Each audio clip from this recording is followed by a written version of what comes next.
Hey guys, it's me S K.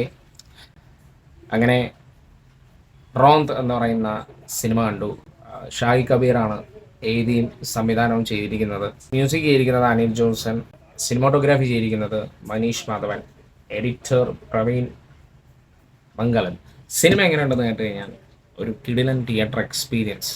First അത് തന്നെ ഞാൻ പറയും, കിടിലൻ പടം എന്ന് പറഞ്ഞാൽ കിടിലൻ പടം. ഒരു സ്റ്റോറി, നൈറ്റ് പെട്രോളിംഗ്, ഇതിലൊരു ത്രില്ലടിപ്പിച്ച് പോകുന്നുണ്ട്. വളരെ നന്നായിട്ട് ഈ ഒരു സിനിമ എടുത്തിട്ടുണ്ട്. പിന്നെ ഷാഹി കബീർ അറിയാലോ, പുള്ളി ഒരു പോലീസ് സ്റ്റോറി വിട്ടൊരു കളിയില്ല. പക്ഷേ ഇതിലും ഞെട്ടിച്ചിരിക്കുകയാണ്.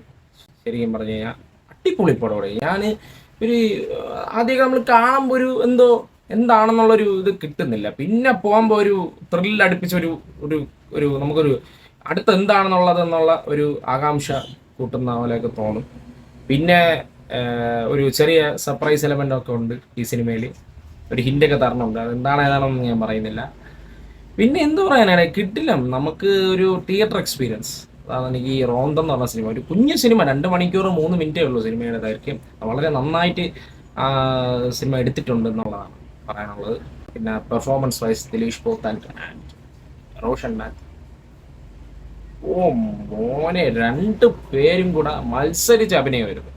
രണ്ടുപേരും എന്ന് പറഞ്ഞാൽ അമ്മാതിരി പെർഫോമൻസ് ആയിരുന്നു. സെക്കൻഡ് ഹാഫൊക്കെ തീയായിരുന്നു. പിന്നെ അവസാനമൊക്കെ ഒരു ഇമോഷണൽ ഇതിലൊക്കെയാണ് അവസാനിപ്പിക്കുന്നത്. നല്ലൊരു പടമാണ്. റോഷൻ മാത്യു ഒരു കിടിലൻ കംബാക്ക്. കാരണം കുറേ നാളുകൾക്ക് ശേഷം പുള്ളി ഇത്രയും ഒരു കിടിലൻ പെർഫോമൻസ് ഇതിൽ ചെയ്തിട്ടുണ്ട്.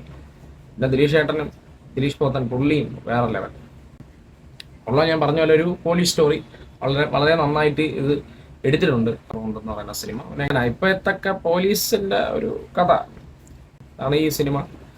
പിന്നെ ഇത് എൻ്റെ അഭിപ്രായമാണ്, ഇത് എൻ്റെ മാത്രം അഭിപ്രായമാണ്. അപ്പോൾ ശരിയാണ്.